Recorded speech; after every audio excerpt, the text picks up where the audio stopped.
بسم اللہ الرحمن الرحیم۔ آپ دیکھ رہے ہیں یوٹیوب چینل کوانٹا ایجوکیشن کی اسپیشل سیریز رمضان المبارک 2022۔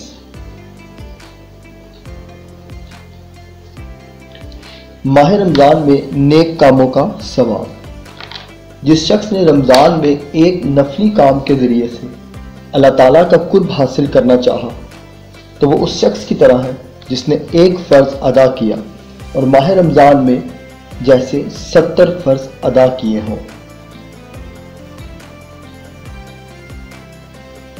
ماہ رمضان میں نیک کاموں کا ثواب۔ معلوم ہوا کہ اس مقدس اور بابرکت مہینے میں ہر ایک نیک کام کا ثواب بہت زیادہ ملتا ہے، خواہ نفلی ہو یا فرضی۔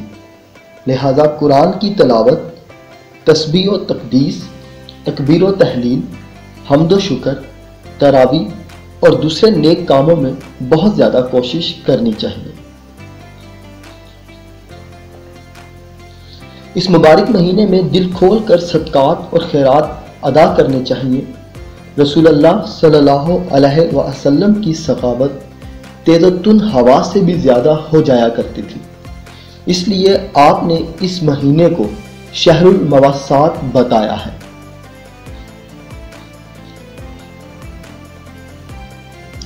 ہمارے سالانہ 2 فرض بنتے ہیں، ایک جسمانی، دوسرا مالی فریضہ۔ مالی اگرچہ کسی وقت کے ساتھ محدود اور مخصوص نہیں ہے، مگر رمضان میں ایک فرض کی ادائیگی کا 70 فریضے سے زیادہ ثواب ملتا ہے۔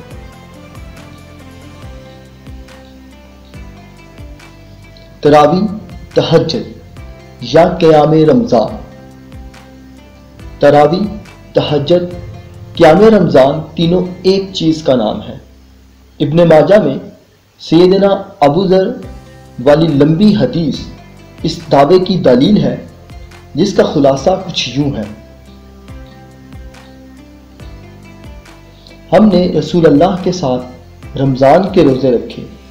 آپ نے آخری عشرے کی 3 راتوں میں ہمیں نماز تراویح اس طرح پڑھائی۔ پہلی رات میں اول شب اول میں ادا کی، یہاں تک کہ تہائی رات گزر گئی۔ دوسری رات میں نصف شب تک پڑھائی۔ ہم نے بقیہ نصف شب میں بھی پڑھنے کی درخواست کی تو آپ نے فرمایا، جس نے امام کے ساتھ قیام کیا اس نے پوری شب کا قیام کیا۔ تیسری رات میں آپ نے آخری شب میں گھر والوں کو جمع کیا اور سب کے ساتھ نماز تراویح پڑھی، یہاں تک کہ سحری کا وقت ختم نہ ہو جائے۔ اس روایت سے صاف ظاہر ہے کہ آپ نے تراویح کو رات کے تینوں حصوں میں ادا کیا اور اس کا وقت عشاء کے بعد سے آخر رات تک اپنے عمل کے ذریعے سے بتا دیا۔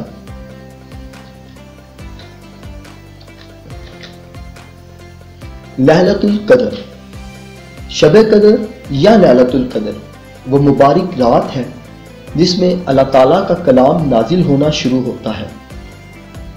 عزت و حرمت کی رات ہے جو 1000 مہینوں سے بہتر ہے۔ امن و سلامتی کی رات ہے جس میں عالم کے لیے امن و سلامتی کا پیغام اترا۔ القرآن۔ ہم نے قرآن کو شب قدر میں اتارا ہے۔ تمہیں کیا معلوم کہ شب قدر کیا ہے؟ وہ 1000 مہینوں سے بھی بہتر ہے۔ اس میں فرشتے اور روح الامین اپنے رب کے حکم سے امن اور سلامتی لے کر اترتے ہیں جو طلوع فجر تک قائم رہتی ہے۔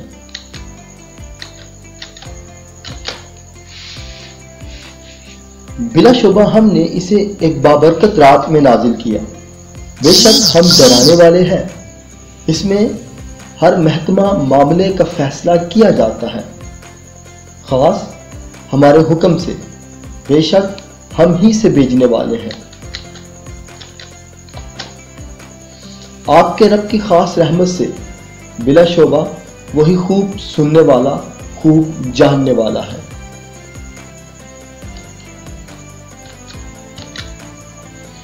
رسول اللہ صلی اللہ علیہ وسلم نے فرمایا، جس نے شب قدر میں ایمان اور طلب ثواب کی نیت سے قیام کیا اس کے گناہ معاف کر دیے جائیں گے۔ بس ہر مسلمان کو چاہیے کہ وہ اس رات میں رحمت الہی کا طلبگار ہو، رحیم و کریم کے سامنے سر نیاز جھکا دے، خشوع و وضو سے یہ دعا پڑھے: اے اللہ، تو بڑا معاف کرنے والا ہے،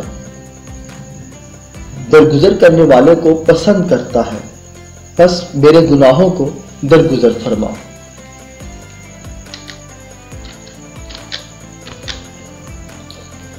حضرت عائشہ نے رسول اللہ صلی اللہ علیہ وسلم سے عرض کیا: اگر میں شب قدر پاؤں تو کیا پڑھوں؟ آپ نے جو دعا سکھائی وہ یہی تھی۔ شب قدر رمضان کے آخری عشرہ میں 5 طاق راتوں میں سے کوئی ایک رات ہوتی ہے۔ بس ہر مسلمان کو چاہیے کہ رمضان کے آخری عشرے کی راتوں میں خصوصیت اور غایت اہتمام کے ساتھ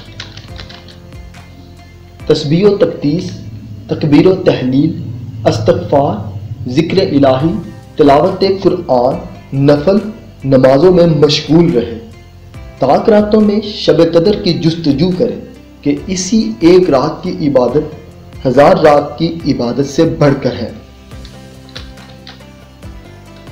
ہماری ان ویڈیوز کا پیغام کتاب رمضان المبارک کے فضائل و احکام، جس کے مصنف مولانا عبید اللہ محدث ہیں، سے لیا جاتا ہے۔ اللہ تعالیٰ سے دعا ہے کہ وہ ہم سب کو اس سال رمضان کے روزے اس کی مکمل روح کے مطابق رکھنے کی ہمت و توفیق دے۔ مزید معلوماتی ویڈیوز کے لیے ہمارے اس چینل کو سبسکرائب کریں، بیل آئیکن کے بٹن کو کلک کریں تاکہ آنے والی ویڈیوز کی نوٹیفیکیشن آپ کو مل سکے۔